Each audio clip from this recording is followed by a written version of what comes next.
Okay, our next speaker is Shehan Parmar from Georgia Tech. He's studying chemistry with Jesse McDaniel. Shehan's done 2 practicums at Argonne and Lawrence Berkeley National Lab. So let's welcome Shehan. All right, so hello everyone. My name is Shehan, and today I'm excited to share some of my insights on these materials called ionic liquids that I've been studying for the past 4 years and how I've started to connect it to the materials discovery research domain. So first, what is an ionic liquid? It's a pair of charged species composed of a negatively charged anion and a net positively charged cation that at room temperature exists in the liquid state. We can start to advance our chemical intuition of these materials by decomposing the interatomic pairwise interactions into their respective components. So we can think about intramolecular interactions like this nitrogen-carbon bond. We can think about angles and dihedrals like this chain of 4 carbon atoms that create an alkyl chain, as well as non-bonded interactions. So this could be a partially positive nitrogen interacting with this partially negative boron, or it could be some kind of classical electrostatics or Lennard-Jones potentials. And in total, we have an overall potential energy of our system. And so I use computational methods like molecular dynamics to determine forces from this overall potential energy and integrate through Newtonian mechanics to actually predict motion. So we can take these microscopic fluctuations and map them to some macroscopic property. And what I think is a hallmark property of ionic liquids is their liquid cohesive energies, essentially the energy required to separate the average ion pair in the bulk liquid infinitely far apart into its respective gas phase states. And what we find with these most ionic liquid systems is that these liquid cohesive energies are actually almost competitive with some covalent interactions like weak bond dissociation. And this is somewhat of a striking result. It says that despite how tethered together these ion pairs are, they're still pretty adamant about staying in the liquid state. And so what's nice is that due to that fact, they've been used in a number of different applications. One logical step we can make with high cohesive energies are low vapor pressures. You can imagine that these ion pairs typically want to stay together even when they're exposed to vacuum interfaces. And so that makes them really easy to handle and manufacture. They also have a charged nature. So in battery applications, they accelerate charge transport. And they're also not flammable like organic electrolytes used in lithium-ion applications. They also exhibit some interesting phase behavior or thermoresponsive behavior, where if you add just a little bit of heat to a water ionic liquid system, you can actually see a phase transition occur at temperatures much lower than boiling point temperatures. And the implications of that is that we can significantly reduce the cost of modern water desalination energy costs. And so I've been really fortunate to be a part of a number of almost seemingly disparate domains of research where the application is kind of not similar, from batteries to propellants to phase transitions. But today I want to capture some motifs throughout my work that can be applied in sort of this materials discovery framework. And the typical process of my methods are, so long as we have an accurate interatomic potential or a molecular dynamics force field, we can calculate some physical observable or some simulated quantity through ensemble averages. So here on the left panel, I'm showing a charge correlation structure factor. I'll bring this up later in the talk, but it's essentially an ensemble average of microscopic densities. And the plot is in reciprocal space, and it shows a number of peaks.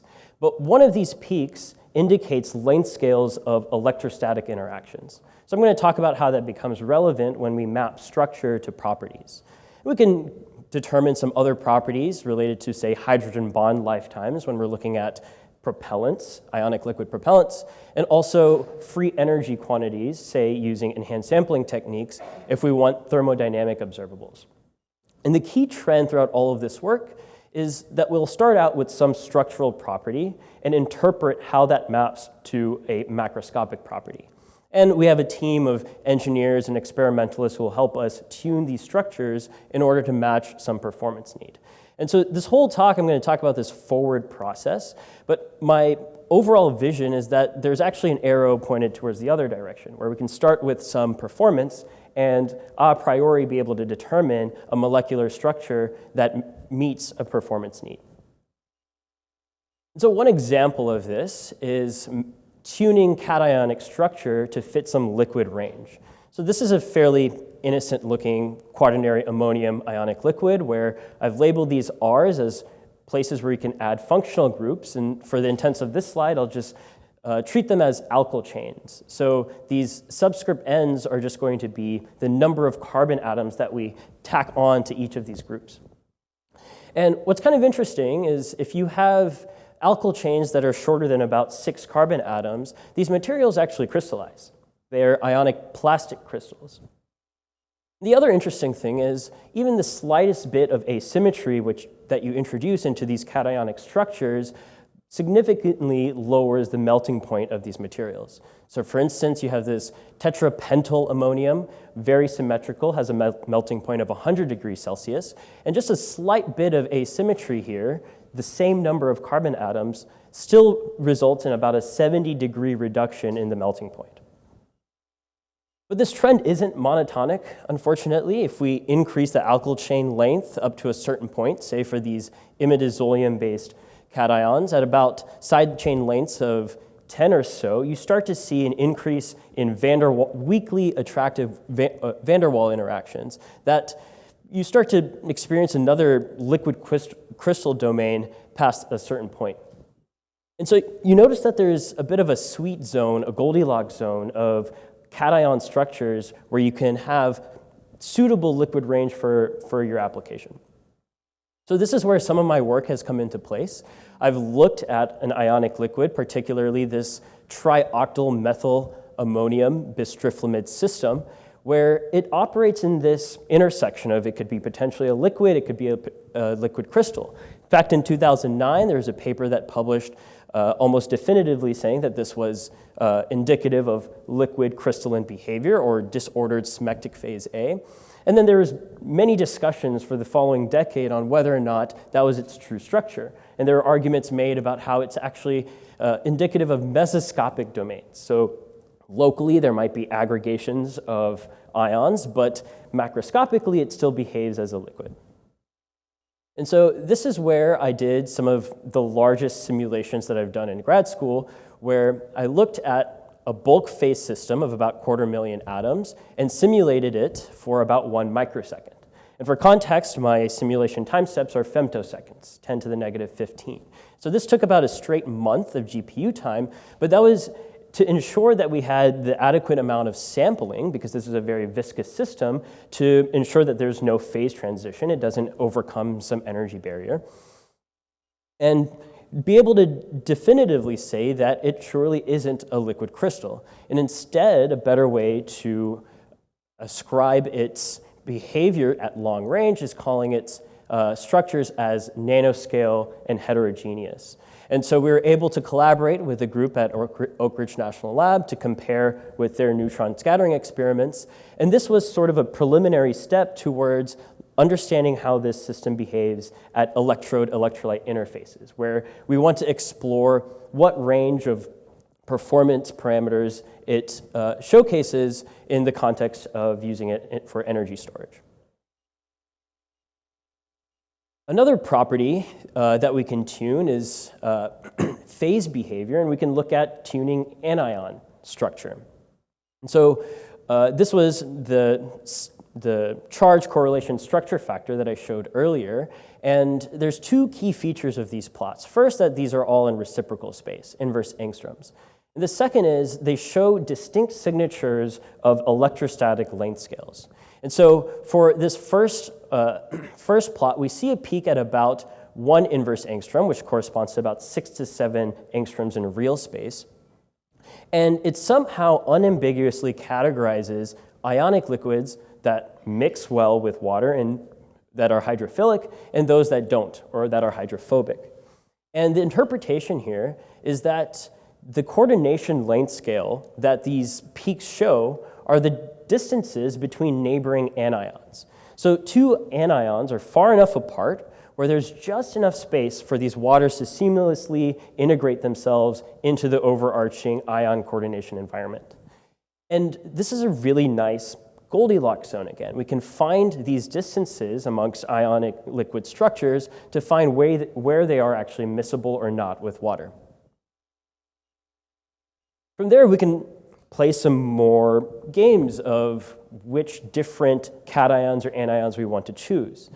Suppose we have a certain ionic liquid that does crystallize at room temperature, but we want to preserve some of its special properties like high conductivities or energetics.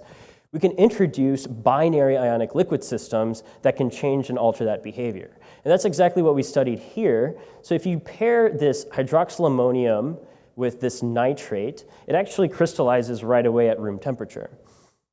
But if we introduce this hydroxyethyl hydrazinium, it's a bulkier molecule, it has charge delocalization. If you introduce that into this mixture, now your liquid range has increased. In fact, all of the concentrations that we added, this hydroxyethyl hydrazinium nitrate, they were all in the liquid phase.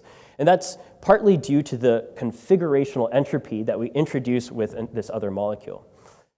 We can also look at this from aqueous ionic liquid perspective. So we've looked at how these hydroxyl ammonium nitrate ionic liquids integrate themselves with water, and that again increases the liquid range, but at some expense for, say, conductivity or its energetic properties. And so we've looked at a number of different concentrations there. This is a study where we've looked at 16 different ionic liquids, all at the same cation structure with different anions. And I've bolded the materials that exhibit this interesting phase behavior, this thermoresponsive phase behavior. And one result of this study is being able to identify the unique features of an anion as it relates to phase behavior. And so with that, I'd like to talk a little bit more about my practicum work and how that 2 years after ended up correlating really well with some of the work that I've been doing with ionic liquids. I was very fortunate to be a part of probably the largest collaboration that I've ever been a part of, which was this Atomate 2 software package. It's a software package led by the Materials Project, where they create a lot of workflows for high throughput, particularly for DFT workflows. And my role in this project was to integrate some high throughput molecular dynamics pipelines, which for quite some time has been prohibited by many intermediate steps, for instance, developing force fields, creating large structures like I showed earlier. And this has been a really nice package to deploy right away. And so we're starting to look at possibly virtual screening of specifically propellant ionic liquids, where there are some key target equilibrium properties like viscosity, conductivity, and density.